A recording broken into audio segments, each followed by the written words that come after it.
Killing me, Smalls. It's going to be All right. very, We'll see you All right. tomorrow. yeah, this is a very short episode.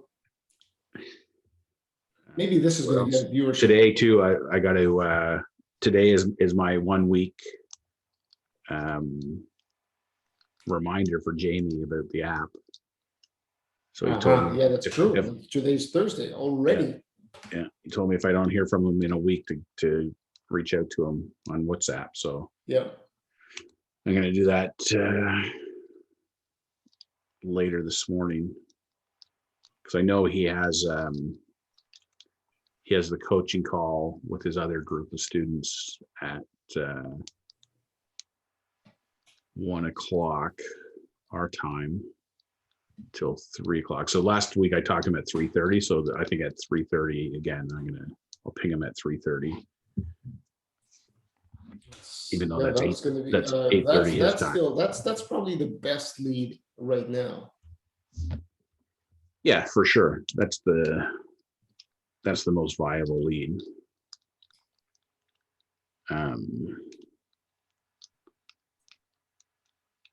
So we'll see.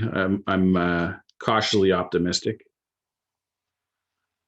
I mean, I can't see any reason, like based on his initial reaction, I can't see any reason why he wouldn't at least want to do a beta test with actual people. Well, yeah, with everything you've done, it's hard to imagine that anyone can say no to something that's already been pre-built and ready to go. Yeah. It's not, this is one of those true situations when it is in fact a no-brainer. Yeah. And I mean, he's under no obligation. Like if he did it and it works and he decides, you know what, yeah, I do want to do something like this, but I'm going to do it on my own, or I don't know, whatever. That's, whatever. But I'm really hoping that A, we can do the beta test, and B, that what he sees as the business case for it is a monthly subscription. Because I think I think it's a no-brainer, really, to the people that this is built for. They would gladly pay a small fee every month for it and not even think twice about it. Yeah, if your experience is universally shared among the people who are taking this course, then yeah, for sure, there shouldn't be any hesitation or Put it this way, that like the true life example that came up the other week was a guy who was putting a proposal together for his clients, and he wanted to refer back to the model of how to put your proposal together. Yep. So the fact that you can laser focused, quickly get that, go over it, get your proposal together and go enroll your client. I mean, boom, you've just paid for, like, it's just paid for itself in one foul swoop. Yeah, it's true. So It's not even an exaggeration. no.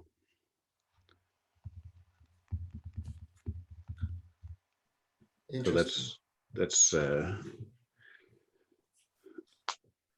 that's where I'm at. I think too, like the we'll see how this app thing goes, but I think there's this whole app thing. It's kind of analogous to what we're talking about with the technological thing for courses. Yep. Is, can you come up with, and this is Glide's thing, is they're not trying to help people build the next TikTok. They're focused on business applications. So if you think about, within companies like where we worked or other small companies, are there little mini apps that you can build to help support business processes within those companies? I would love to believe there is. It depends on the size of the company. Yeah. The larger the size of the company, the more information security comes into play. Yeah. No, yeah, I absolutely. Yeah. But I mean, this is the like the enterprise version of Glide. I mean, I didn't read through all the details, but it's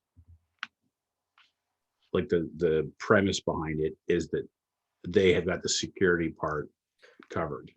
True. The question is Glide is, if I understood you correctly, Glide works directly with Google platform.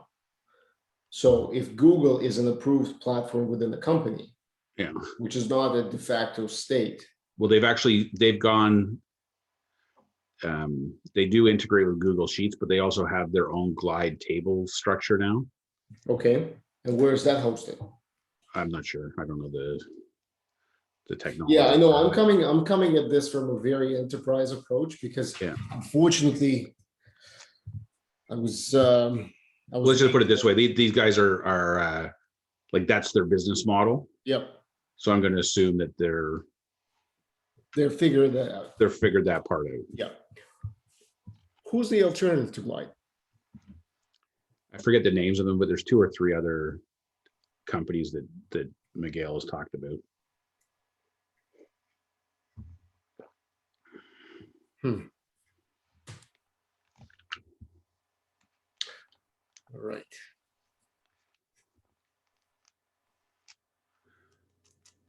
Don't sell an app though to a pipeline company. That's what I learned this week. Just asking for trouble. Why? Oh, you didn't? There's a pipeline in the States that got hacked by Russia apparently, and causing. Well, the pipeline had been shut down, so now there's lineups at all the gas stations. There's all kind of down the East Coast. There's all kinds of gas stations out of gas. You know why? How do this? One of the most fascinating things to me is that no one can obviously stop this hack from happening because it's sophisticated security, blah blah blah. But everyone's very quick to identify where it came from. And it always boggles my mind is like those people who are hacking, they've been able to circumvent security protocols which were specifically in place to prevent it, and yet they're nowhere. They can't cover the tracks from which IP they're connecting. Yeah. Like, but you're not suggesting they just that it's made up. It just feels like there's always a signature in a hacking scheme because there's so quickly the media outlines, oh, this is unless somebody takes declares responsibility. Declares responsibility. It's kind of like, this hack was provided by the Russian mafia group. Thank you very much for it. It's like, I think in the US there's a rule of thumb: when in doubt, blame Russia. I know, yeah, but it's not that I'm trying to protect anyone. I actually don't care. I mean, good for them because it does mean that sophisticated minds are spending a lot of time on this. But yeah, it's a bad thing. But how did you figure this out and we're not able to protect your network from this vulnerability in the first place? Exactly. But I'm no expert. I probably misunderstand like how all of this works. So peace. Well, it makes me laugh too. It's like, it reminds me of the old, when you were in business meetings and people would say, well, the business has decided to do this. It's like there's some entity up at the top called the business. It's just like there's some entity out there called the Russians, and they're all like sitting around a table together conspiring against the world. Like it's just so, I don't know. I did read about this because I read the headline that read something about that Biden's going to talk to Putin about this.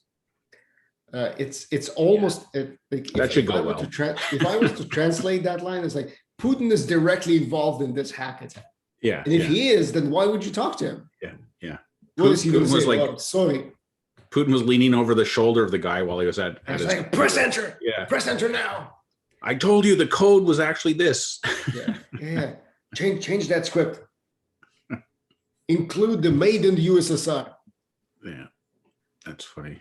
I saw some funny meme on, I think it was Instagram or something this morning, and it was about data, and it was like some code and said, search in some magical table that has all the answers you think already exist. Like, because that's, the question was like, can you quickly run this data for me? It's like, yeah, sure. No problem. Search the magical table. That's worthwhile saving. Yeah. I'll find it and screenshot it or something. Although I have a bad track record of I see things and then I want to show like my wife or somebody, and for the life of me, I can never find it again. Yeah, that's true. Drives me crazy. Okay, man. So yeah, so I got to connect with Jamie today. And then what else do I got going on?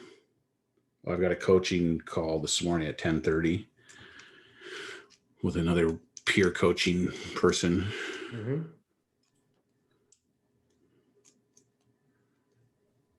Everything is gonna be all right. It's funny. I have you. I don't know if it was on Netflix or Prime. There's a documentary about Bill Murray. You know Bill Murray at all? Yes, I do know Bill Murray.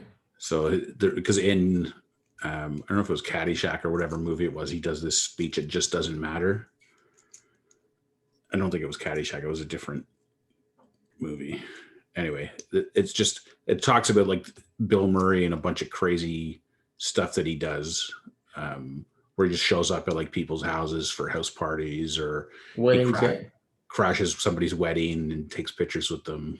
Anyway, it's a very amusing thing. But I was searching yesterday because I'm trying to find stuff from him to put onto Miguel's app. But everything is anecdotal. It's not like direct quote from him, so I don't think it's going to work the way I was planning it to be.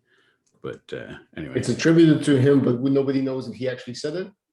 Yeah, exactly. Like there's all these stories about him, but there's nothing that's like directly out of his own mouth. There's a few interviews I found, but it's not the same kind of stuff. Anyway, he's an interesting character. Yeah. If you want a good, I don't know, it's a feel good movie to watch. I enjoyed it. There's another movie called Being Canadian. I don't know if you've ever seen the documentary about being Canadian, and it's a guy who's a Canadian, but he's a comedy writer who's worked most of his life in the States. But he goes out on this quest to try and define what it is to be a Canadian. Mm-hmm. And he travels across the country and stuff. Anyway, it's hilarious.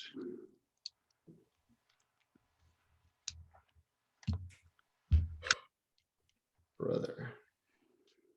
All right. All right, indeed. So you're gonna get your page done today? That's the plan. That's the plan. Have 3 clients lined up by tomorrow. Oh, I'm gonna take a look at the spreadsheet again right now, just to make sure that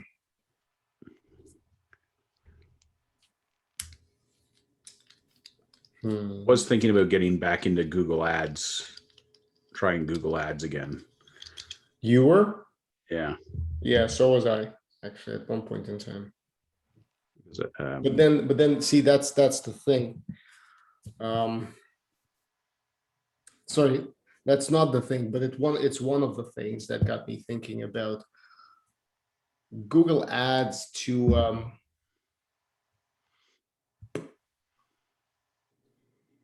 like, I want to be able to communicate a value in an ad, like some of the stuff that you've seen, like, oh yeah, this is better than whatever, like it solves your problem. Because right now, even with niches, I was thinking of running Google or Bing ads to the niche, like nail a niche workshop. Yeah. And I'm finding that it's doesn't jive for me, because so you're searching. First of all, niches as a term is way too broad. And in most instances, niches applies to either something that has to do with affiliate marketing, or it has to do with there's surprisingly lots of searches on scientific niches. I don't know why. So to hit that sweet spot of the people who are actually your target market looking for a niche. If you get specific enough, the search volume drops dramatically, like to hundreds a month, or like 100 or 200 a month, which is nothing really. Is there a Okay. theory though that Oh you're shit! Oh, I didn't tell you this. So I got my ads running again, but I also had my first refund yesterday. oh really Yes, unfortunately, from your self-liquidating offer? my self-liquidating offer is now more expensive again because I had to refund the purchase. Although I have to say, Thrivecart is amazingly simple to do that. Yeah. What's your refund policy? 7 days. Oh. So this And was did they one actually thing. did they go on the course or So, and it automatically revokes access as soon as it's being refunded. yeah? Is it do you need a refund policy on a small purchase like that? You mean like why would you not do a refund policy? Well, everything I read seems to suggest that offering that security seal helps people convert. Yeah. I'm just thinking to what you were saying on your course the other day about when you're selling at a low value, Yep. even if they don't use the course or doesn't pan out the way they thought, it's like, it's $37. It's not the end of it's not like when you spend $2,500 on a course or something. Yes. So I I mean, concur. right now you're at a 50% refund rate. So I'm just wondering if Thank you for reminding me. Yeah, that was very kind of you. yeah, no problem. I feel you. I feel you deeply care about me. Well, I How would think you- let me- you're putting the self in self-liquidating. Tell me, how would you so my course is called Nailing a Niche. Yeah. But that's a um because I'm not seeing crazy sales. I'm beginning to doubt if that is what people think about Yeah. when they think about finding a niche. Well, that's what I was going to get. What I was trying to get at, which is, instead is it goes back to the whole research notion, right? Like, what is the conversation that your target audience? So here's a Jamie Smartism. Let me open my app quickly here. shameless plug there, I see. Where is this here? Oh, it's not working, right? Oh, it just crashed. Oh, god damn it. Working perfectly. I just gotta figure out where this is. Models. That background. I don't think I loaded this one in yet. Anyway, technical difficulties. The premise is, if I was in line in Starbucks, standing behind your perfect customer, and I was hearing them talk or whatever, how would I know that they were the perfect customer for you? What would they be saying? So the thing is, it's not so much that they're standing in line talking to their friend going, oh, like, if only I had a way to nail my niche, then I'd be fine. Like, that's not the conversation they're having. No, they're not having that conversation. No. So the question is, what is the conversation that they're having? And then how does that translate into what is it that they're searching for? And how do you target them so that your solution does address their problem, but it's not the way they're currently thinking of their problem? That's good. That's good. If that makes sense.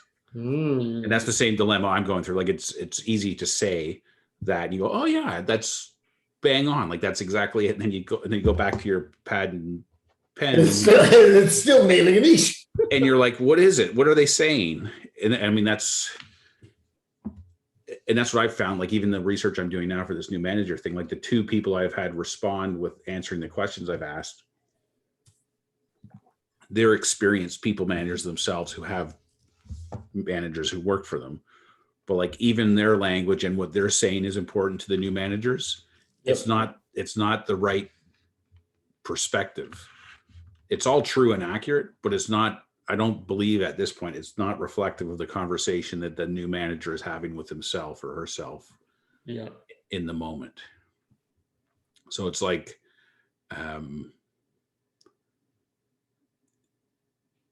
you know, maybe it was in that cheese conversation that quote, that thing came up. I can't remember, but I'm going to go back and listen to that again and again, because it's the examples he has in there are.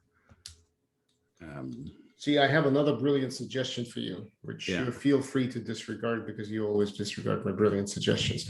Do you have transcripts of your audio files? Not all of them, no. So you can use the script, or you can use Word to have transcripts, and you don't even need to post them. You can post them in white text on white background so people can't see them, but they become searchable. Yeah, no, I know. Oh, no, you don't? Well, hold on a second. If you knew, why can't you find it? Tell me, why does your app not work? Like, I'm going to give you Russian. It does work. I've got the search. Russian I've got the search feature right here. Yeah, fucking scrolling through pictures. What is that garbage?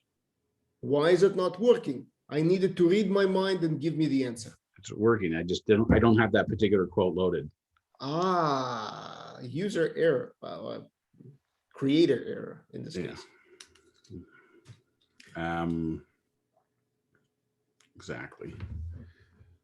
I've actually been using the Google Meet to transcribe the audio into text.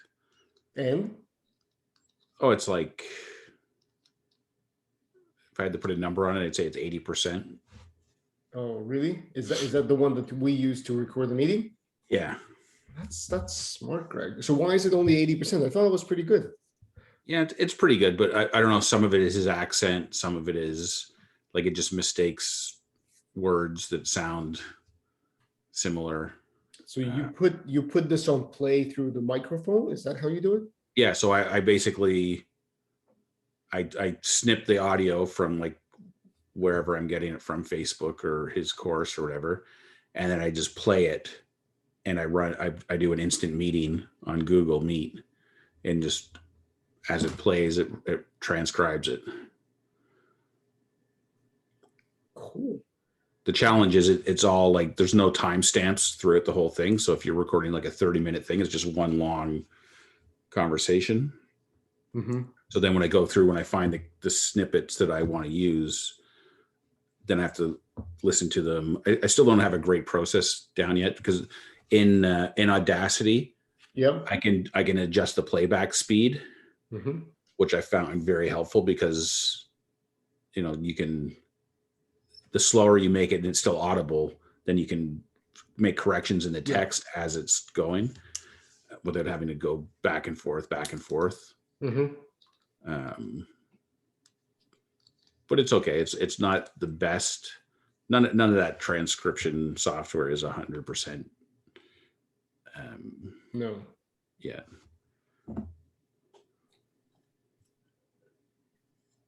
But I find the Google one's better than all the other ones I've tried. Like the Camtasia one is horrible.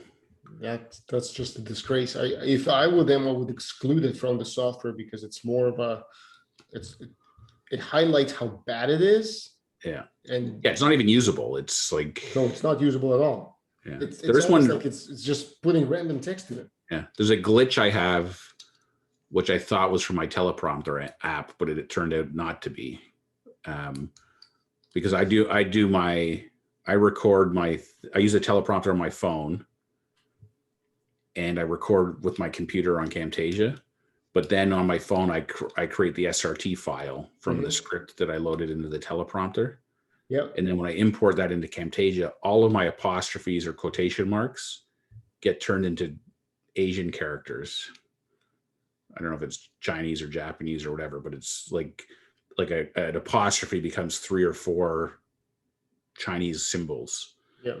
And I thought it was the teleprompter app. So I submitted a ticket to them, and they checked it out and came back and said, no, it's not us. And they showed me how to open my SRT file in Notepad, which I should have just figured out on my own. But everything is transcribed properly there. It's something's happening on the import stage Yeah, in the Camtasia. There's some setting or something, but I haven't been able to yeah, figure it there's a there's a disconnect of the character set that's in your teleprompter and the character set that Camtasia thinks it's loading. Yeah. It's kind of like, yeah, though it's amazing how we still have not we don't have a unified character set. Like I had to go to my WordPress database and change my character set because when I was typing a page and wanted to use emojis, Yeah. emojis would, like, as soon as you put emoji, everything below it disappears. Oh yeah. Can you imagine? Wow. And it's just because that was not, like, the character set that the page was using in the database did not have emojis as a preset character, so it was screwing everything up. Right. But how is a normal person supposed to know that? Yeah, exactly. Like, I'm able to type this character, and why can't you display it? Yeah. But that's the reality of how it works. Yeah. Anyway, Greg, I still believe that that our knowledge is worth something, and that we will find people who are willing to pay for that. Yeah. Well, your knowledge anyway. Well, see, the thing is, I keep getting reminded. Do you know the company Springboard? Yes, I John do. Adams. No, I don't know not John Adams, but I know the Bruce. What was his name? Yeah, Bruce. Yeah. So he used to be with Toolbox. Yeah. With my good man. But then he broke free, and then they had like a legal fight, and he was doing everything in Excel at one point in time. He was literally writing macros. He made it. Yeah. Well, when we first signed Loblaws in to the big deal, Adam and I called him in. Bruce, what's his last name? I don't know why I can't think of it. Anyway, he came in and he was like nervous as hell because he thought we were calling him in to tell him he's done. Instead, we told him, no, you're not done. Like we're actually going to facilitate you still being able to get the data. That's where the CSV export feature came into play for him. Anyway, and he outlived Pressima, so He did. At least that's my understanding of it. So yeah, he still seems to be hiring people. Yeah. I think I saw something recently. They were growing. They redid The Office. Yeah. Anyway, kudos to him. I mean, he basically was doing what I had done my whole career in some way, shape, or form, like building tools that I was just thinking that could use and stuff, but he found a way to monetize it and use it. It reminds me, I used to have so many conversations with people that used him or with vendors who would complain that our process for extracting data out of our system wasn't very good. And I used to tell them, I go, I know, right? Like it's terrible. And they go, yeah, it is terrible. Why is it? And I said, well, because we don't want you to, like, we will facilitate you getting the data out, but we don't want to make it super easy for you to get the data. We want people to use our tool. Like it's somewhat self-defeating if we made it too easy, because people were like, why can't we just write a script that extracts the data automatically? It's like, yeah, technologically you could do that, but we're in the business of providing analytical tools for people to use. We're not in the business of just providing people with raw data so they can go build their own analytical tools.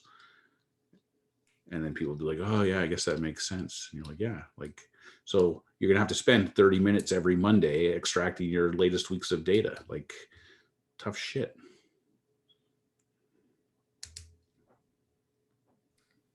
Those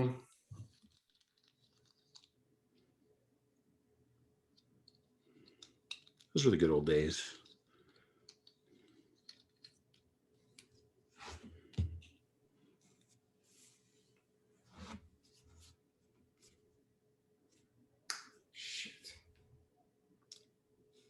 Anyway, while you're building your sales page today, have in the back of your mind thinking about your the conversations your target audience is having on your niche, Yeah. nailing the niche. Might even be worth, like, I don't know if it's worth sending an email to your couple, like that lady that was on your call the other day. Yeah. She's obviously engaged. Like she likes what you're doing. She thinks there's value in her giving up her time to hear what you have to say.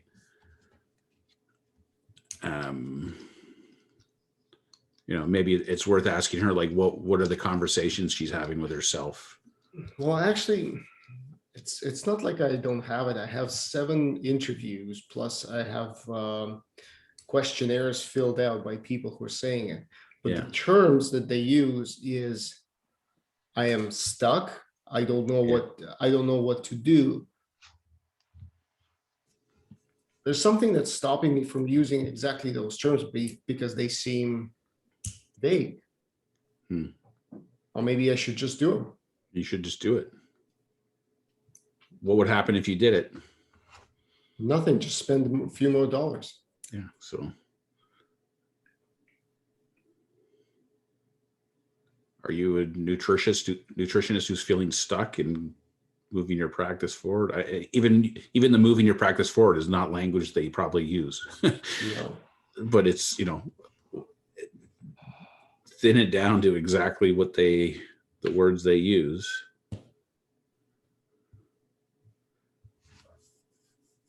Because it's kind of like it's the, they're coming to see the doctor and telling you in their words what their symptoms are. And then you're prescribing them something in a pill form that they can't even pronounce. But nobody cares, because if it's going to fix the problem, then I'll take it. So it's true. Yeah, there's my primary research file. Okay, Greg, that's good.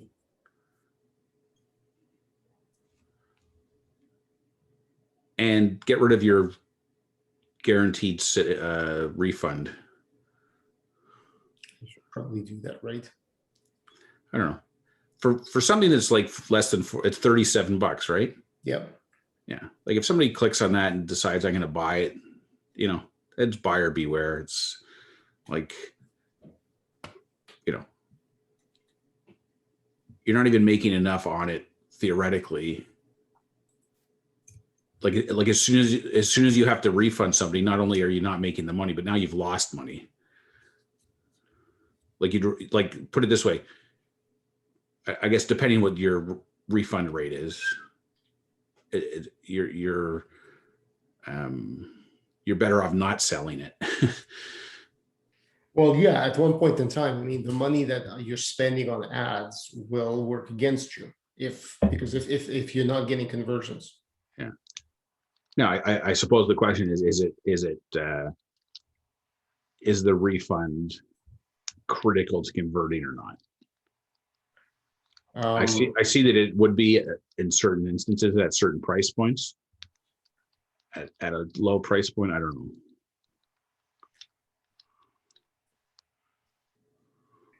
Well, how about we get rid of it and see if it changes anything? Yeah. Or you do what like Amy Porterfield does, which is it's not a no questions asked refund policy.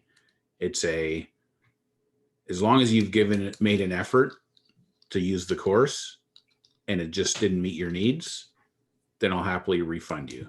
Yeah. Like if you didn't even log into it, then go pile sand, buddy. But again, if you're going to do that, it's probably not even worth getting into the conversation. But I read a thread on the Kajabi site where somebody had like a person who was like cancel culture kind of mentality, right? Like your course sucks. I'm going to do everything I can to destroy your course. And they gave them a bad review and they demanded a refund. And like, it was it was almost like the person never had any intention of doing the course. They just get off on making people's lives miserable. That's the worst, man. Like, you know what? I just have some vendetta out against some people. So I'm just going to go and just do my best to destroy their business, even though I don't even know who they are.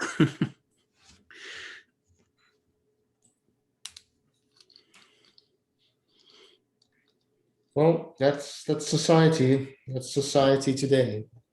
Yeah.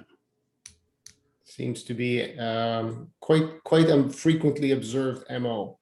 Yeah. I mean, you could, like, in your refund policy, have something in there that says, like, you know, to no questions asked refund as long as you attempted to use the course. So that if people haven't even signed into it.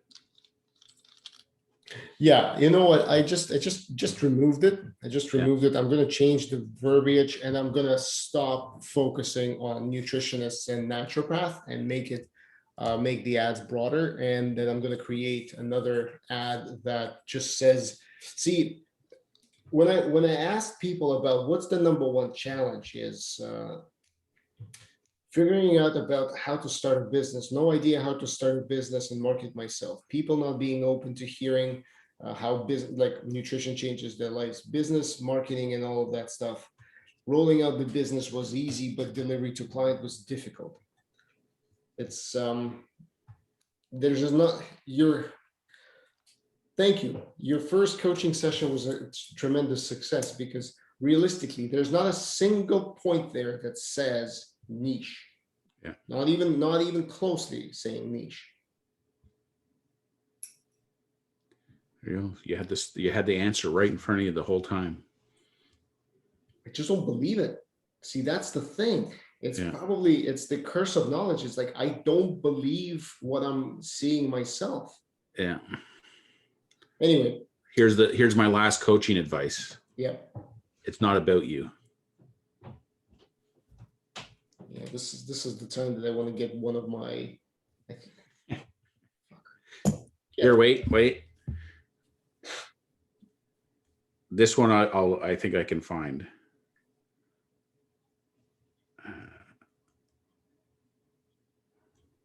Dun, dun, dun, dun, dun, dun, dun, dun, dun, dun, dun, dun, dun.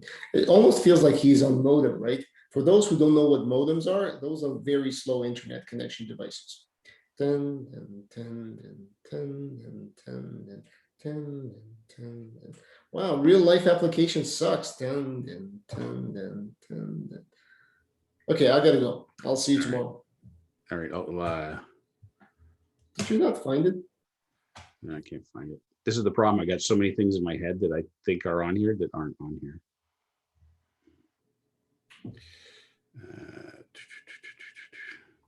See, Greg, can you do tags for those things that you've included there? Yeah, I think so. You can make fields. You can make a field for tags and put tags in. I know that Miguel has tags on his voice app. Yeah, because it seems it would make sense because you're obviously remembering things based on the topic. Like this. Well, I'm remembering specific phrases. Uh-huh. Like I said, like I've only got 14 or so quotes on here. Yep. But I've got many more that I've clipped. Yep. I just didn't put them all in here. Plus, I listen to stuff every day from him, and then I'm like, oh, did I capture that? Anyway.